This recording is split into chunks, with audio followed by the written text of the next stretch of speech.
Good evening everyone. শতাব্দীর কিচেনে আপনাদের সবাইকে স্বাগত জানাই। আজকের রেসিপি সাবুর পোলাও। বাড়িতে থাকা উপকরণ দিয়েই এই রেসিপিটি হয়ে যায়, খেতে তো অসাধারণ লাগে।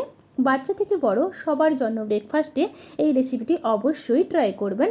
তাহলে চলুন শুরু করা যাক আজকের এই সহজ এবং সুস্বাদু রেসিপি। সাবুর পোলাও বানানোর জন্য আমি এখানে 250 গ্রাম সাবু নিয়ে নিয়েছি। সাবুটাকে প্রথমে খুব ভালোভাবে ধুয়ে নিতে হবে।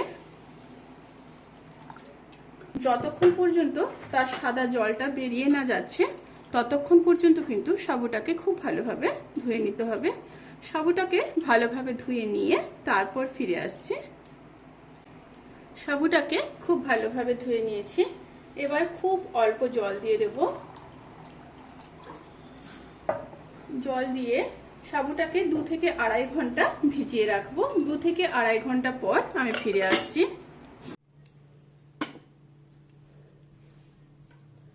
সাবুটা খুব সুন্দরভাবে ভিজে গেছে।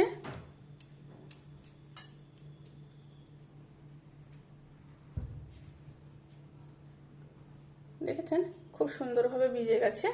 এবার চলুন রেসিপিটি শুরু করা যাক। প্রথমে কড়াইতে সাদা তেল দিয়ে দিলাম, আর দিয়ে দেব 2 চামচ ঘি।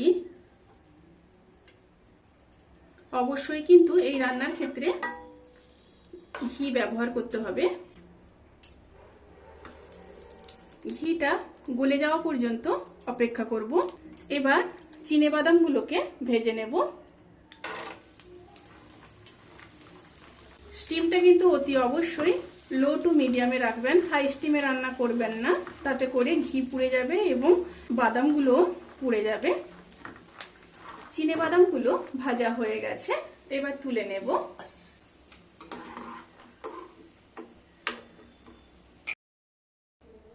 এবার ওই তেলের মধ্যে 1 চামচ কালো সর্ষে দিয়ে দিলাম, সাথে কারি পাতা দিয়ে দেব।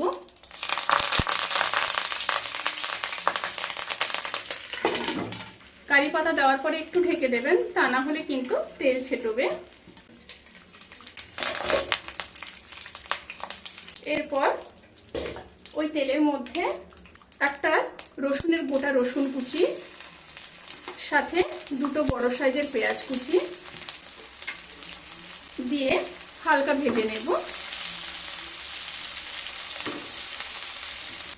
এরপর দিয়ে দেব কিছুটা কিশমিশ, দিয়ে আবারও কয়েক সেকেন্ড রান্না করে নেব।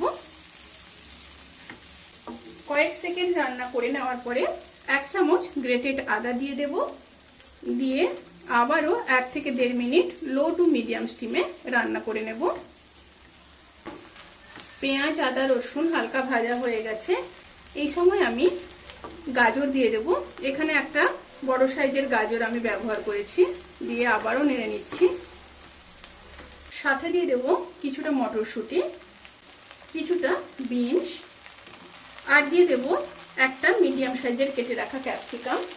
এবার দিয়ে সমস্ত সবজির সাথে মশলাটাকে খুব ভালোভাবে মিশিয়ে নেব।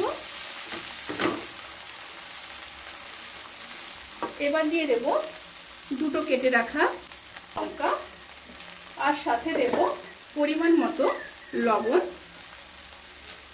আর দিয়ে দেব 1/2 চামচ হলুদ গুঁড়ো।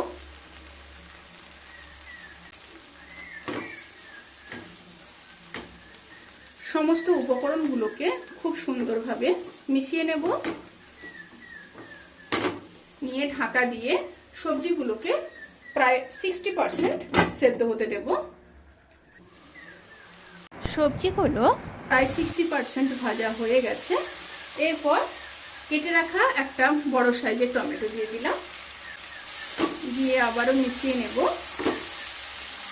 এবার দিয়ে দেব ভিজিয়ে রাখা সাবুগুলোকে।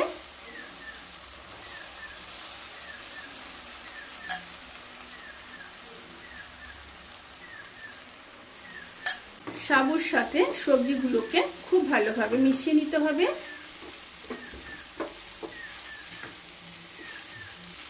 1 থেকে 1.5 মিনিট মিডিয়াম স্টিমে সাবুগুলোকে রান্না করে নেব। এবার দিয়ে দেব 2 চামচ চিনি। মিষ্টিটা এখানে আপনাদের পছন্দ মতো নেবেন। এটা একটু মিষ্টি মিষ্টি হলে খেতে খুব ভালো লাগে। আপনারা যদি মিষ্টি কম খান তাহলে কম এখানে ব্যবহার করবেন। আবারও খুব ভালোভাবে মিশিয়ে নেব। এবার দিয়ে দেব ভেজে রাখা বাদাম। উপর থেকে খুব সামান্য গোলাপ জল দিয়ে দেব, প্রায় 2 চামচ মতো। আর দিয়ে দেব থেতো করে রাখা 4টা এলাচ আর খুব সামান্য ঘি। উপর থেকে কিন্তু অতি অবশ্যই ঘি দেবেন। এবারে খুব ভালোভাবে মিশিয়ে নেব। মিশিয়ে নিয়ে এবার গ্যাস অফ করে দেব। গ্যাস অফ করে গরম গরম সার্ভ করব।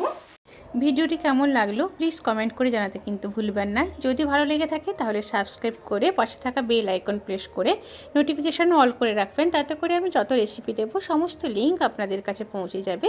আপনারা সবাই ভালো থাকবেন, সুস্থ থাকবেন, সাবধানে থাকবেন। আজকের মতো এই পর্যন্ত। পরের ভিডিওর জন্য অপেক্ষা করুন। টাটা।